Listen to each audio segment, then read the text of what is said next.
adel wadem sepi mampring ing pinggiring kali Gangga. Senadyan mangkono parandene ana putri kang wis lalu ing yuswa ingkang tapak yoga brata ing kono nenggih Sang Dewi Kunti Talibrata. Wiwit gagar wigara lampah duta minangka cundhakaning putra Pandhawa mring Astina. Soyong grantes penggalihe nalika napakake suku ing kraton Ngastina. Mlirik nyiwa nengen dhateng manggihake mutiaraning rasa nenggih ingkang putra pambarep Sang Basukarna. Nalika jengkar saking Ngastina Sang Dewi Prita datang tempal kaliyan para putra Pandhawa parandene. Yoga brata aning kali Gangga analangsa mrih kasembadaning sedya mila sigra sesuci diri nyiksa raga kinarya panebusing dosa nalika mbuang bayi wonten madyaning kali Gangga nalika semana. Bocah kacarita garagapan Sang Dewi dupi mulat saking katebian pewayangan ingkang sinarok dening Sang Hyang Candra. Cetha glo nenggih mutiaraning rasa kledang-kledang praptane Sang Basukarna.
Kula ingkang sowan wonten ngarsa paduka.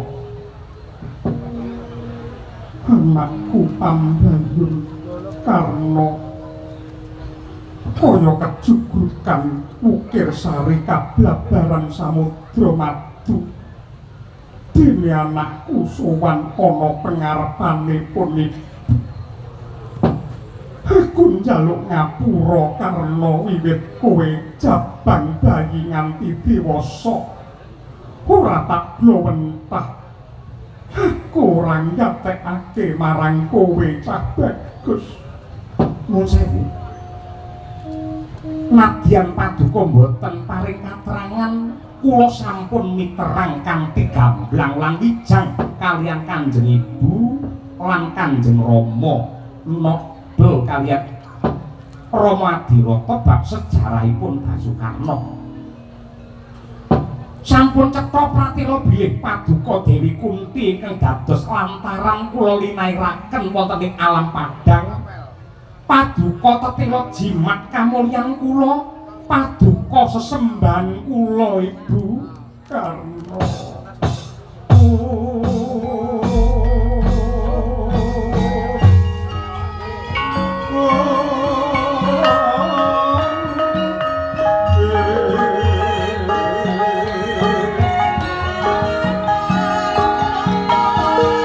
Kula program Selamat Santi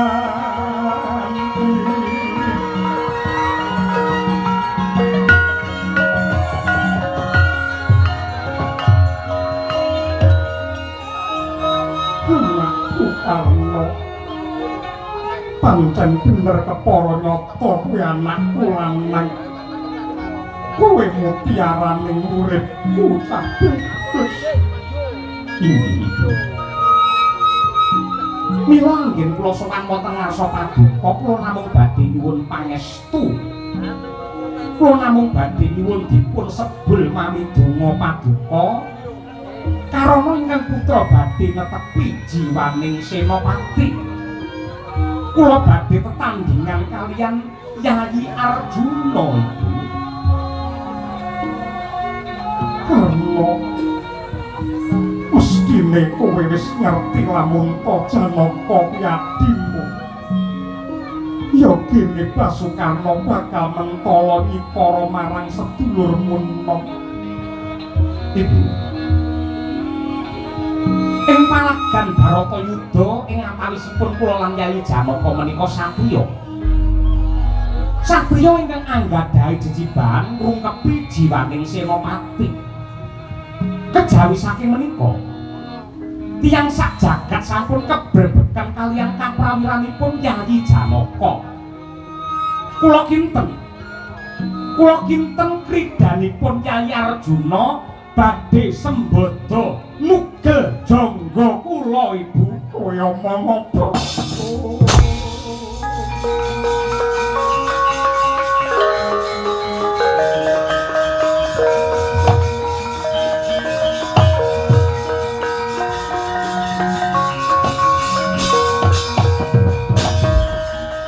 nasening Rudira Kalangwang Ngegono Bang Sumirat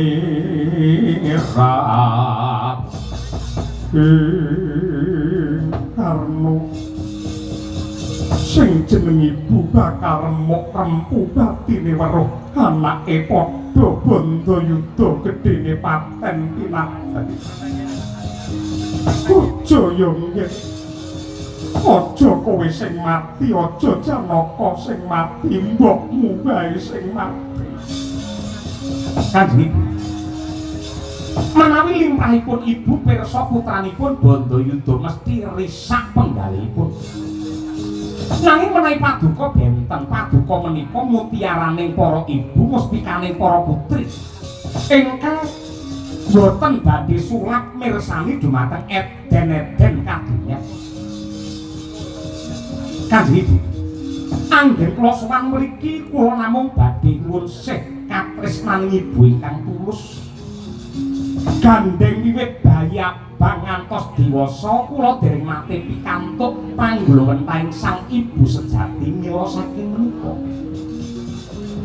Mugi wonten sih wirasa paduka Kanjeng Ibu anyuntak katresnan dumateng ingkang putra pun Basukarna kangge ingkang wiwitan lan pungkasan Ibu. Basukarna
Tangis banjir loh.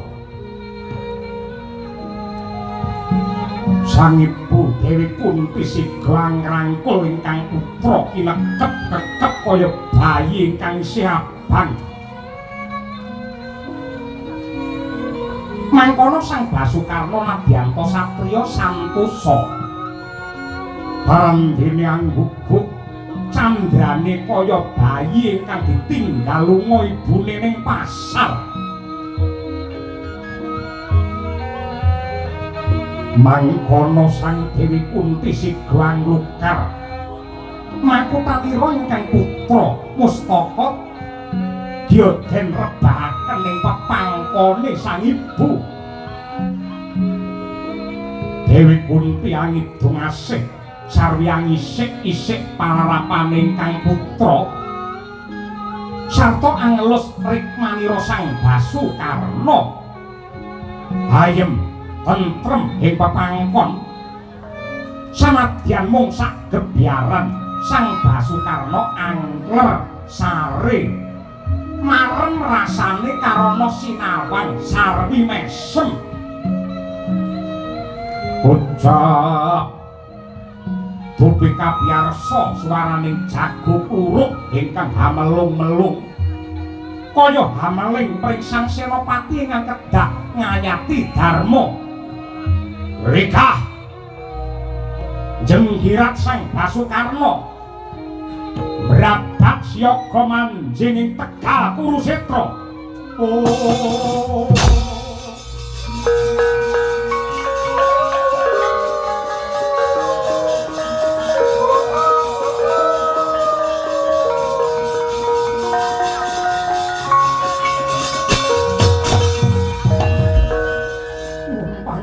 Kanjeng Ibu.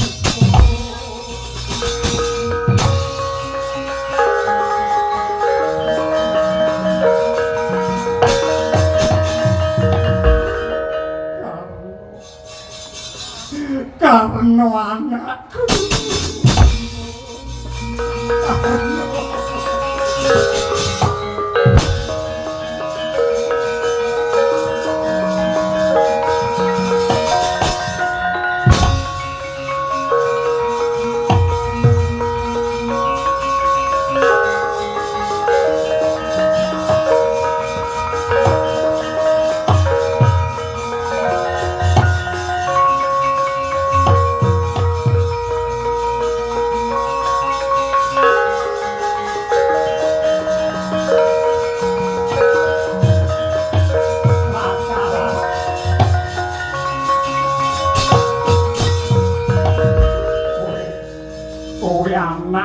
Anak lanang sing bener-bener dadi mutiarane mbokmu. Aku seneng nyawang kahananmu sing kaya ngono. Ripalungguhan iki bapakmu marata wis madhep mantep. Munggah ana baing rata tak kusiri dadi Senopati mustikaning Bratayuda.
Hasmunira kama nungsan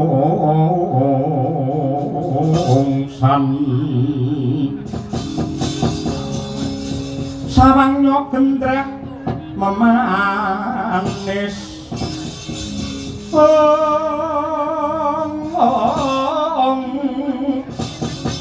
liringe dikamantyan keng sing ujala kongas sima mulak leng-leng brangto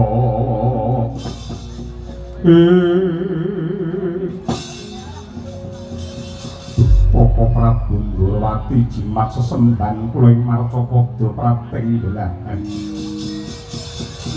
abot jangkah kula menawi kedah tetandhingan kaliyan Kakang Basukarna Koko Prabu sebabe apa tek kaya mengkono Arjuna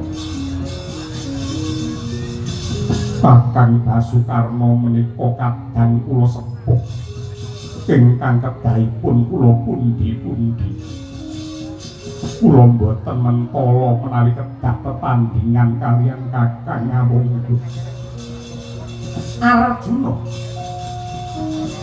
kala mangsane hukum kuwi ora jejeg merga menungsa sing kajibah netepake pengadilan rasane isih kebondo dening rasane rasa tresna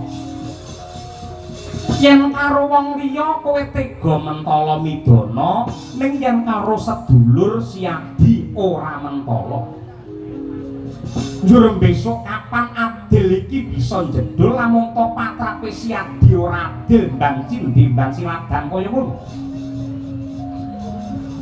Poko Prabu menawi saklebeting payudan Kakang Karna ngantos pejah kados pundi tartamtu Kanjeng Ibu Kunti ajur mumur raosipun pedahipun menapa Pandhawa ngayahi Bratayuda lan ungguling payudan menawi namung badhe nyengsarakaken dumateng Kanjeng Ibu Kunti Talibrata